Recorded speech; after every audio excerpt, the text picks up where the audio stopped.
Terus Bal, selama kamu di produksi Bal ya, ada pengalaman apa Bal ya menurutmu yang paling seru yang pernah kamu alami di produksi yang bisa di-share ke teman-teman yang boleh tahu lah orang luar?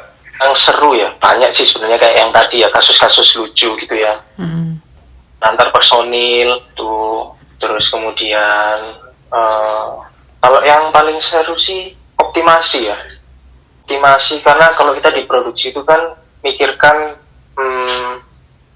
kapasitas, bagaimana sih kita bisa naikkan kapasitas gitu, meningkatkan efisiensi produksi kita gitu ya. Itu ya, saya pernah ada case salah satu bahan aktif obat ini kebetulan sediaannya tablet ya. Ada salah satu bahan aktif yang dia itu agak rewel gitu loh. Jadi kalau kita produksi bahan X ini, part X ini ya, itu seringkali kita harus reproses. Terus nanti itu juga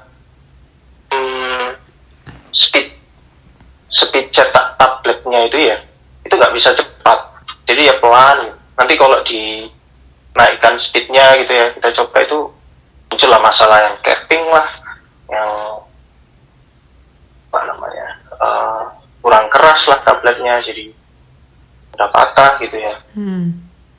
Dan proses ini sudah apa namanya, sudah lolos dari R&D, tapi masih sering sekali kita reproses, sering sekali salah. Itu udah jadi masalah menaun sih di pabrik. Itu kita nguliknya sampai dalam banget sih waktu itu. Kita sampai lihat tiap-tiap mesin yang mulai proses campur, kita lihat parameter apa ya yang kira-kira, variabel apa sih yang kira-kira menyebabkan hal ini terjadi gitu. Pelan-pelan kita lihat, kita buat matris yang kita curiga misalnya di proses pembentukan massa granulnya nih. Lihat prosesnya, kemudian kita analisa gitu kan. Sudah benar kok, sudah sesuai apa namanya, prosedurnya gitu ya, sesuai waktunya. Kita lihat lagi ke pengeringan ya. Ketemu tuh kadar air. Ini masalahnya di kadar air nih. Jadi suhunya itu, suhu pengeringan sudah kita atur nih ya sesuai standar, tapi hasil kadar air dari granulnya itu bervariasi itu. Nah, itu kita sampai lihat juga variabel men tadi kita masukkan tuh. Jadi kalau si operator X ini serius loh, nggak bercanda ya aku. Sorry. Ini saking apa namanya ya, saking kita pingin tahu sumber masalahnya di mana ya. Jadi kalau si operator A misalnya yang jalan, nah itu kita amati tuh datanya. Hasil kadar airnya berapa sih kalau operator ini? Kalau operator B ini hasil kadar airnya. Terus kita lihat nih, kerjanya operator A ini sama B ada bedanya nggak sih gitu. Karena mungkin waktu setting parameter suhu mereka sama ya, tapi waktu apa istilahnya kalau kita di pengeringan itu ada istilahnya waktu untuk ngaduk. Jadi di mesin itu sudah ada pengaduknya, tapi tetap kita perlu waktu untuk aduk secara manual gitu loh. Karena yang di tepi-tepi itu kan masih kering tuh. Karena sumber panasnya kan dari tepi ya. Dari mesinnya bentuknya bulat gitu ya, anggap aja tabung gitu. Kalau sumber panasnya di tepi kan pasti paling panas itu ada di pinggir-pinggir. Nah, kadang pengaduk kita itu nggak bisa ngaduk secara 100% semua teraduk, itu nggak bisa. Jadi kita perlu ada waktu untuk berhenti terus diaduk manual. Itu sampai kita amati tuh orangnya. Operator yang A ini ngaduknya asal aja, jadi kayak formalitas gitu loh, kayak syarat aja. Penting kelihatan ngaduk, terus dikembalikan lagi. Yang si B ini lebih bagus. Terus sampai kita amati, langsung kita seragamkan, terus kita cek lagi kadar airnya. Masih belum ketemu juga ya yang bagus. Padahal sudah kita samakan nih prosedur orangnya nih, cara kerja orangnya ya. Akhirnya kita lihat ke mesin cetaknya. Mesin cetaknya udah kita overhaul. Jadi orang teknisinya kita panggil, kita suruh cek semua kondisi mesin cetak ini apakah fit memang untuk jalan. Setelah dicek, kita coba lagi, masih belum bisa. Akhirnya ya kita gali lebih dalam lagi. Setiap mesin kita lihat, mesin pengeringan, semua parameternya kita cek. Ya, jadi suhu yang masuk benar-benar kita amati kondisi mesin apa yang akhir dari granul itu. Sampai akhirnya kita bentuk tim tuh, dari produksi ada, dari R&D ada, dari QA ada, bentuk tim. Satu produk ini ya pacarnya kapasitasnya bisa naik. Kita bentuk tim, akhirnya kita diskusi, beberapa kali diskusi, akhirnya kita putuskan untuk terjun ke lapangan. Kita coba ubah di beberapa parameter, terus di mesin-mesin kita kasih parameter, kita kasih marking, kita kasih penanda bahwa mesin ini stabil, tidak ada perubahan. Karena kita curiga juga ada ketidakstabilan mesin. Misalnya nih ya, kita curiga panasnya dari fluid bed dryer itu dia berubah. Nah, itu kita cek tuh dari mulai elemennya, kita sudah cek semua kondisi bagus. Terus kita curiga, oh ini di filter. Karena di fluid bed dryer itu kan ada filter ya. Filter, ini filternya setelah kita amati, kalau dia sudah mulai jenuh filter ini atau sudah mulai kotor, itu penyaluran panasnya jadi kurang maksimal gitu. Karena udara panasnya kayak terhambat, ngalirnya terhambat gitu. Jadi kita kasih pertanda di mana sih supaya bisa tahu filternya ini masih oke apa enggak. Terus coba ubah sedikit proses mixingnya, akhirnya kita bisa dapatkan perbaikan gitu ya, walaupun masih tidak terlalu besar. Jadi kita bisa naikkan speednya itu beberapa level gitu ya. Terus peluang untuk reprosesnya ini jadi lebih kecil, bisa berkurang 80% peluang untuk reproses. Nah, ini kita masih lanjut terus jalan bagaimana supaya lebih bagus lagi. Itu seru banget sih, kita main-main di optimasi untuk meningkatkan kapasitas mesin ya. Itu seru banget. Menarik sih tadi ceritanya. Itu sih pengalaman seru. Ya sih sebetulnya. Yang paling kalau di produksi itu yang paling seru naikkan kapasitas mesin. Kalau mesin kemas ya, itu pure dari mesinnya yang harus kita lihat. Kalau tadi kan masih ada efek dari si bahan ya, manusia. Si bahan sama manusianya ya kan. Karena kita proses buat ruahan. Itu nanti beda lagi kalau di mesin optimasi kita mesin kemas misalnya. Itu mungkin kita akan lebih concern ke mesinnya, karena pengaruh dari bahan itu sudah nggak terlalu besar gitu. Dari karakteristik bahannya udah nggak terlalu besar. Pokoknya materialnya sudah sesuai, material kemas sudah oke. Kita mau optimasi, kita akan lebih lihati ke mesinnya, entah itu mekanisnya atau elektrikalnya. Ya, menarik sih, di industri itu serunya kayak gitu. Seru sekali. Bisa main-main kayak apa ya? Ya nggak main-main sih ya, orang bekerja ya. Tapi kayak bisa explore banyak Bisa hal. explore, iya, itu sih. Iya, menyenangkan. Explore banyak hal yang di luar basic kita waktu kuliah. Betul. Itu seru banget. Betul. Oke nih Bal, terus kan kamu udah di levelnya tadi kan kepala departemen nih. Kalau kira-kira kamu hire orang nih, nah kira-kira apoteker seperti apa sih yang kamu pilih? Mungkin yang dengerin lagi mau apply buat jadi supervisor produksi nih? Oke. Kalau waktu interview ya, Mm-mm. kalau untuk orang produksi sih, pertama yang tak lihat itu gestur ya, waktu interview ya. Mm-mm. Setelah beberapa kali pengalaman interview dan beberapa kali gagal interview orang gitu kan, maksudnya gagal ini Nggak apa sesuai. yang kita terima itu tidak sesuai ekspektasi gitu loh. Iya. Itu tak anggap gagal. Iya. Ya aku interviewnya gagal kan gitu. Iya. Setelah beberapa kali pengalaman interview gitu, gestur itu tak lihat pertama sih. Oke. Jadi waktu interview bagaimana dia menatap interviewer. Ada tuh yang di interview nunduk gitu aja, itu pasti udah tak coret dari pertama itu. Nggak pede ya? Iya, nggak pede. Karena dia ngadepi satu orang aja nggak pede, apalagi nanti produksi kan dia harus lead banyak orang. Iya, apalagi usianya di atas yang interview kan kebanyakan.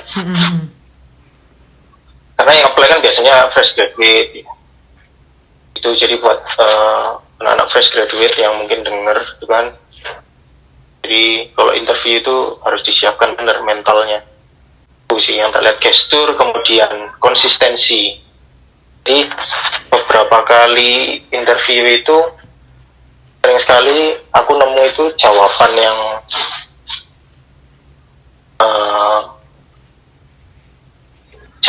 mereka sampaikan ya, itu nggak konsisten gitu loh. Awalnya kita tanya A, mereka bilang tahu, kita kejar lebih dalam, ternyata mereka bilang, oh iya saya nggak tahu sebetulnya. Oke. Cuman asal ngomong aja. Itu kriteria yang sangat-sangat menurutku nggak masuk sih kalau di produksi. Nah, kita nggak bisa asal ngomong, kita harus melakukan sesuatu itu ya, Pak, ya. harus bisa dipertanggungjawabkan. Yang kedua kriterianya, ketiga basic kefarmasian tetap harus ada. Walaupun kita juga di produksi itu nggak nyari yang pengetahuan advance-nya itu berlebih, gitu ya. Tahu sediaan yang macam-macam, terus kecuali kalau memang industrinya produksi sediaan yang macam-macam ya beda lagi. Tapi kalau ini case yang alami di industriku ya, memang konvensional masih kan sediaannya, itu yang penting basic sih. Jadi paling nggak tahu lah, bisa jelaskan gitu loh sediaan farmasi itu kayak gimana gitu kan. Sirup itu apa, suspensi itu apa, gitu kan. Permasalahan tablet itu apa, itu kan semua ada di kuliah tuh. Iya. Farmasinya juga. Basic farmasi. Soalnya ini sering sekali ya, aku interview anak-anak itu yang daftar gitu ya, fresh graduate terutama. Itu juga kalau tak tanya basic juga nggak ngerti. Aku juga bingung sih. Labis ukai loh Kenapa ya. Ukai gitu? itu ada soal kayak gitu. Saya habis ukai. Tanyai ukainya dapat berapa ya? Bagus loh, di atas 70. Tapi kok tak tanyai apa bedanya misalnya ya, apa yang dimaksud larutan, itu mereka nggak bisa jawab. Mereka cuman ada yang bisa jawab ya, bahan aktifnya terlarut pada pembawa gitu ya. Yeah. Oke, terus tak tanya lebih dalam, larut itu apa? Itu banyak sekali yang nggak bisa jawab. Padahal itu kan pertanyaan basic yang menurutku kita harus pegang itu di farmasi. Suspensi, emulsi itu juga banyak sekali yang bingung jawabnya, apa bedanya gitu kan. Banyak yang bilang itu suspensi itu larut nanti bahan aktifnya, itu sering sekali. Padahal kan enggak gitu ya. Jadi apa bedanya dengan larutan gitu kan? Nis, jawab Nis. Si basic aja. Ya mungkin Mas Yanis sekalian saya interview. Aduh, ilmu gak kepake, aku selalu kabeh. Gak ada aku jawab biasa bisa, tapi ya sepuan ya Bang. Enggak, kalau Mas Yanis ini saya yakin cerdas sih, karena kita dulu satu alma mater kuliah, satu alma mater SMP juga. Jadi kualitasnya sudah tidak usah diragukan. Terjamin ya. Terima Terjamin. kasih ya pembelaannya, Bal. Sama-sama Mas. Itu sih. Terus kemudian lain lagi ya personalitinya, cara dia ngomong, terus cara dia bicara ya, cara dia menggerakkan tubuhnya itu juga. Body language. Gesturnya itu tadi.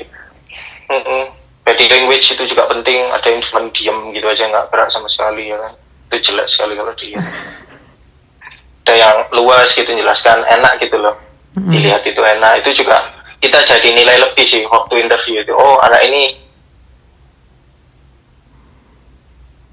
Kesimpulannya sih di situ ya.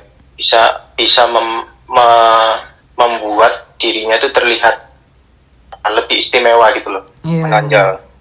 Menonjol itu seneng sih aku kalau lihat yang Labels sekali ya. Mesti tak prioritaskan. Terus yang nggak kalah penting itu pandangan dalam 5 tahun ke depan ya. Oke. Waktu dia setelah melamar itu. Anak menikah kayak gitu. Oh iya, jelas sekali itu. Oh, gitu. Terutama yang perempuan ya. Sana menikah, karena kita nggak bisa tutup mata kalau cewek ini biasanya udah menikah itu udah dibawa sama suaminya kan, terus nggak boleh kerja, akhirnya kita harus cari ganti. Nah itu nanti orang baru gitu. Nah itu jadi kita harus kita minta komitmennya sih di awal. Kita tanya dia rencana ada mau nikah atau enggak, terutama yang cewek sih. Terus nanti kalau misalnya ada rencana menikah, gimana terkait karir, kita harus tanya dengan jelas itu bagaimana komitmen dia, apakah si mau tetap berkarir atau nanti apa kata suami, itu harus jelas. Oke. Terus sekolah itu juga sering tuh supervise keluar karena alasannya mau sekolah lagi ya, jadi kerja cuman tahun terus udah mereka sekolah. Itu juga jadi poin kalau mereka bilang udah mau, ya saya rencana ada mau ambil S2, kita biasanya pertimbangkan belakangan sih kalau udah gitu, kita mau ambil resiko untuk ngulang proses training, karena capek ya ngajari orang baru itu juga jadi beban gitu loh tim itu, karena kadang kerjaan kita sendiri itu juga outputnya sudah cukup tinggi gitu. Kalau masih ngajarin orang baru lagi, terus mulai dari nol lagi, itu kayak capek gitu, lebih butuh effort. Jadi itu pasti kita tanyain sih komitmennya dia, atau juga ada yang mau usaha biasanya, itu udah jadi pertimbangan itu. Terlepas mereka jawab itu bisa bohong, bisa jujur ya, tapi at least waktu interview sih hal itu yang kita jadikan pertimbangan. Nilai.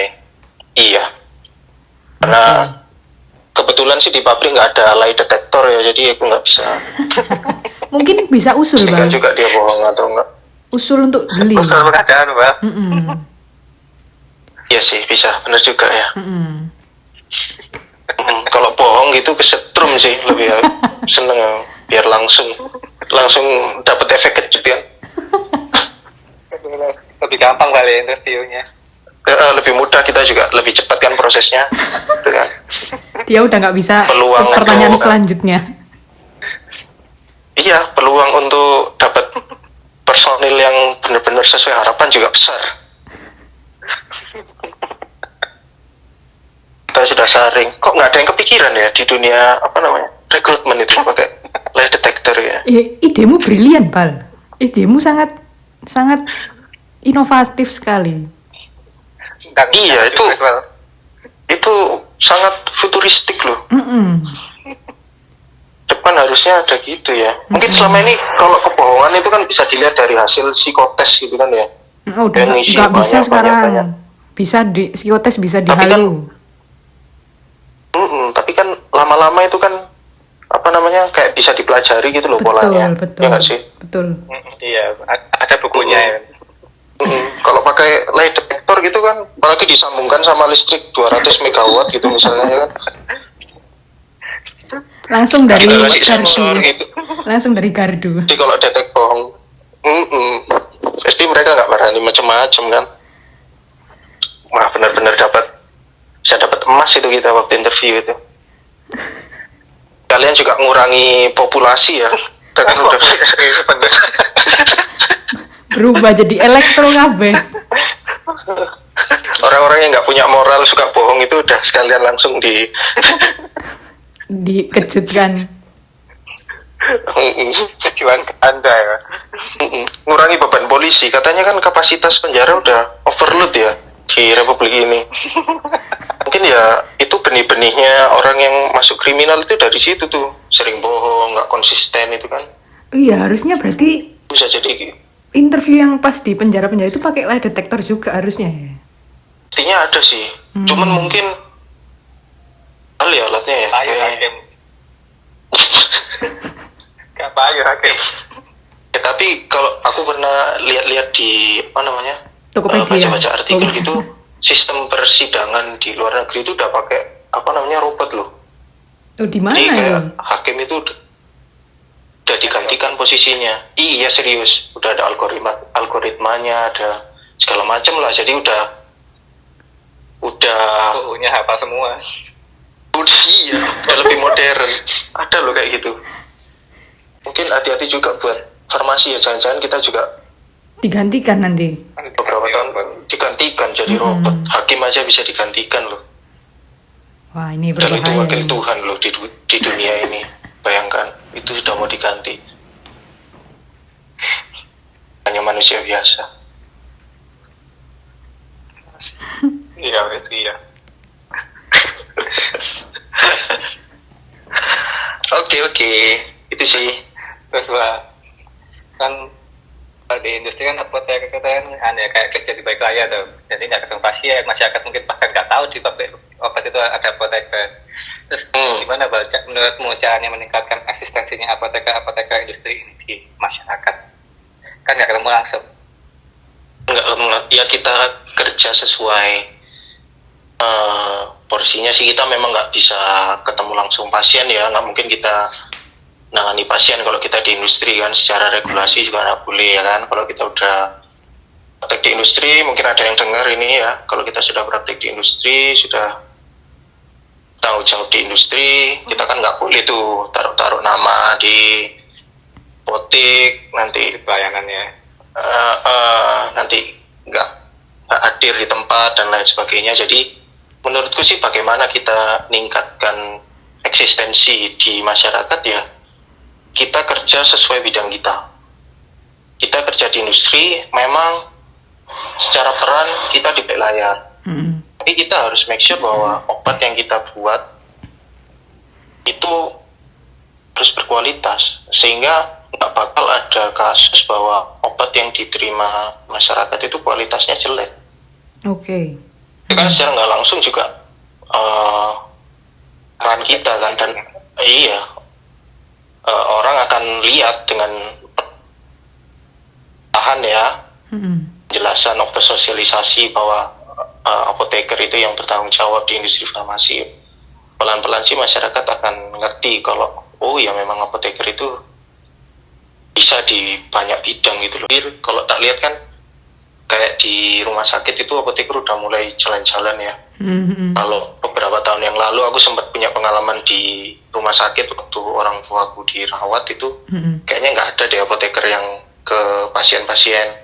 Tapi kemarin waktu aku sempat ke rumah sakit, sempat ngamar, udah ya kan apoteker udah masuk ke kamar-kamar pasien, udah KIE, udah jelaskan obat. Nah, itu yang di depan layar yang kayak gitu, yang di belakang layar ya tetap kerja sesuai dengan porsinya masing-masing, menjaga performa dari pekerjaannya, tanggung jawabnya, kualitas produk yang dihasilkan. Tapi selain itu ya, kalau menurutku ya, walaupun kita di industri gitu ya, apakah kita tetap bisa meningkatkan eksistensi kita di masyarakat? Secara tidak langsung bisa. Karena yang kerja di pabrik itu kan tidak hanya apoteker ya, kan banyak dari profesi lain ya. Dari orang engineering ada, orang sonalia ada, operator yang orang awam, kita anggap sebagai orang awam ya, operator itu yang mungkin pendidikannya cuma SMA gitu ya, nggak sampai pendidikan tinggi, itu kan juga banyak tuh. Nah, di sela-sela kita kerja atau di sela-sela bekerja kita ya, waktu istirahat atau apa, itu kan kita bisa sharing-sharing di sana, bisa jadi tempat diskusi kalau ada permasalahan atau isu terkait kesehatan. Jadi kayak kita bisa curi-curi promosi profesi lah. Oke. Di situ. Karena beberapa kali sempat juga operator gitu ya, waktu keluarganya di rumah ada yang sakit atau punya keluhan gitu ya,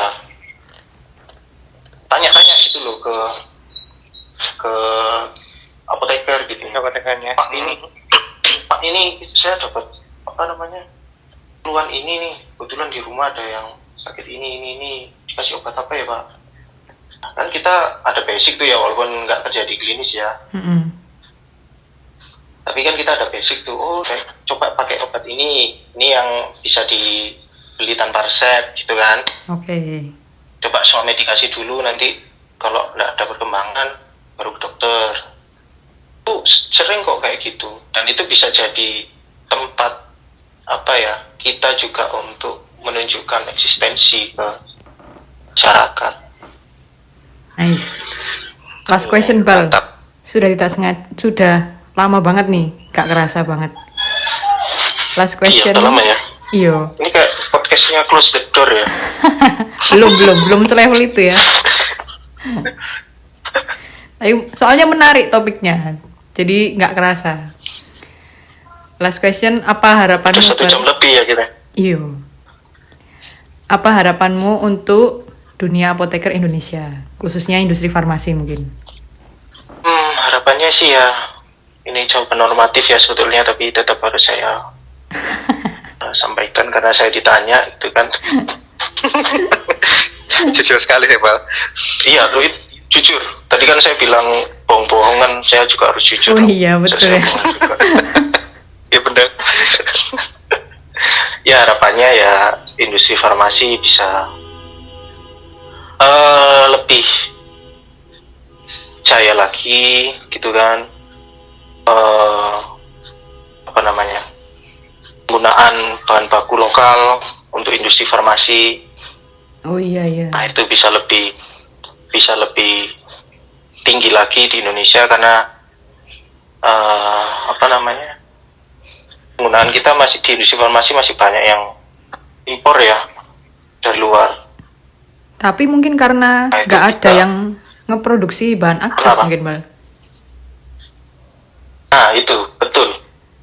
Jadi itu sih yang harapannya mungkin industri terkait bahan aktif lebih didorong lagi ya. Iya, betul. Hanya bahan aktif sih, kayak excipient juga kita masih banyak kok yang dari luar. Oh, Ini iya. kayak pewarna itu aja yang banyak dari dalam. Kalau yang lain itu masih banyak dari luar sih. Excipient, bahan-bahan lah. Industri farmasi nggak hanya produk obat ya, tapi bahan aktif, excipient, itu juga moga-moga lebih tinggi lagi. Karena juga ada program pemerintah kan, TKDN itu. Kebetulan industri tempatku kerja juga udah mulai daftarkan itu sih. Lihat komponen dalam negeri, kita harus support supaya industri farmasi kita berkembang jadi lebih besar, tapi barang-barangnya dari luar juga harus lebih besar dengan bahan-bahan atau komponen-komponen dari dalam negeri kita sendiri. Kalau industri farmasi, tapi kalau untuk apoteker secara umum ya semoga apoteker lebih dikenal lagi di masyarakat, lebih perannya lebih terasa lagi di masyarakat, supaya kita juga bisa memberikan bisa terus memberikan pelayanan yang terbaik untuk masyarakat Indonesia. Saya memberikan kontribusi ya, Bal ya. Kontribusi. Super sekali. Kami mendukung kesehatan Indonesia yang lebih baik. Jaya. lebih baik. Jaya, takbir.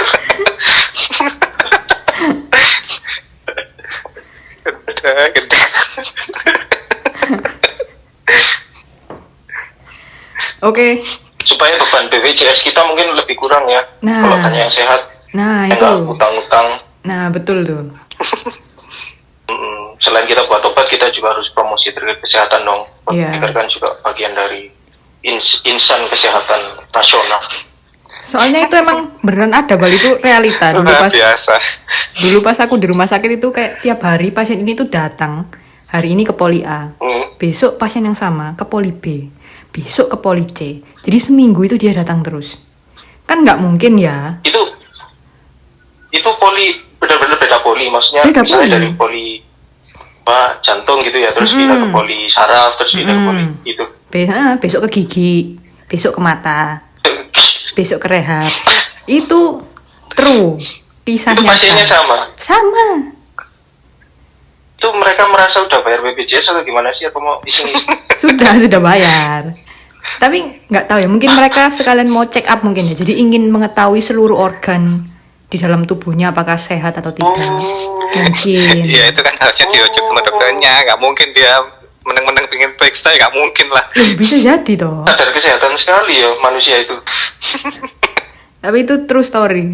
Nyata. Terus kita sampai bingung kan. Wah, ini orang ini kok datang terus tiap hari dia kan bawa resep tuh Sini. berarti. Sini. Ini serius dia sakit atau dia sebenarnya sehat?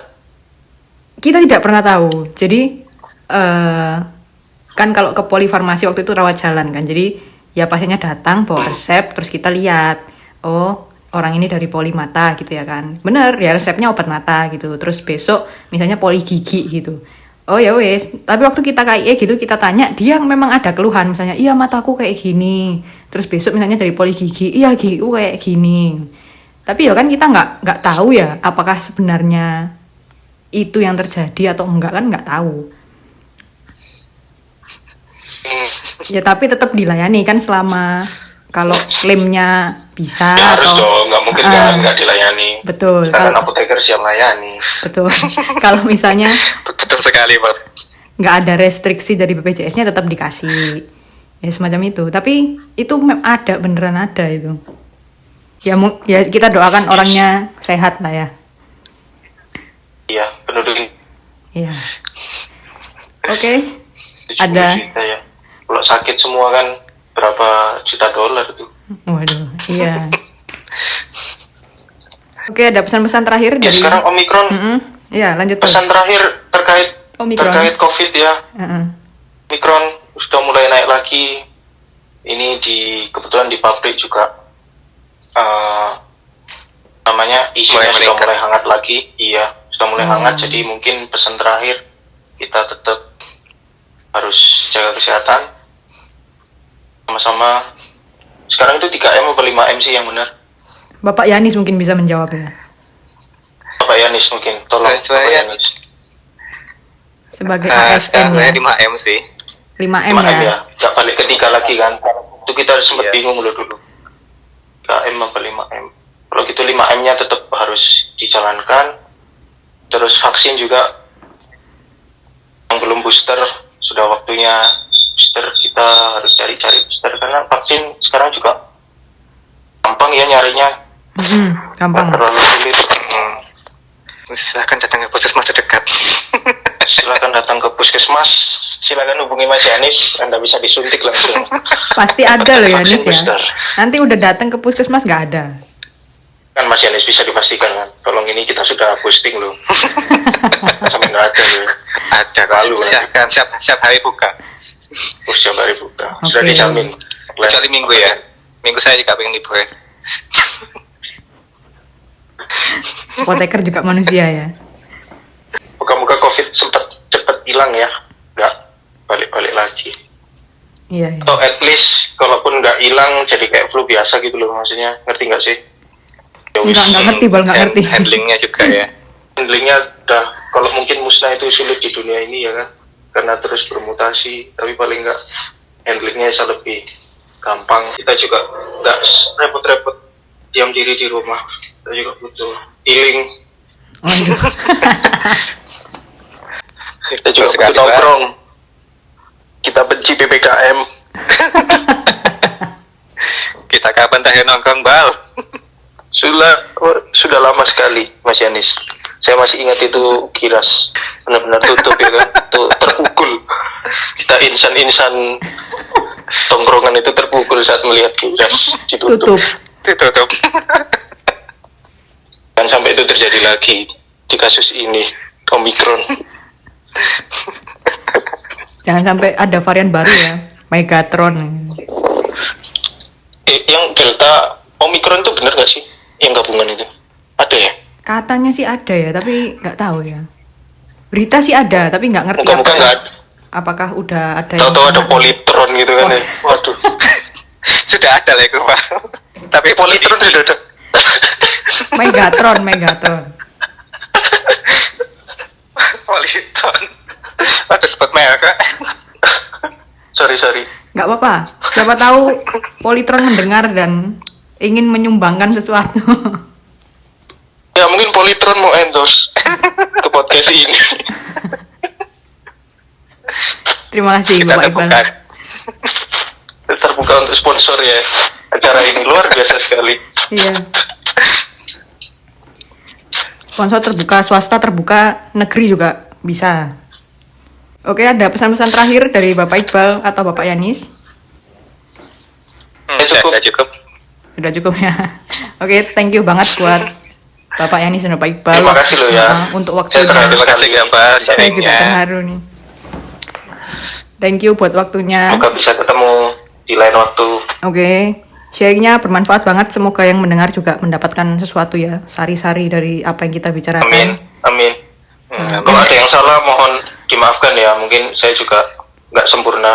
Iya, diambil yang baik aja. Iya, yang jelek-jelek jangan diambil ya.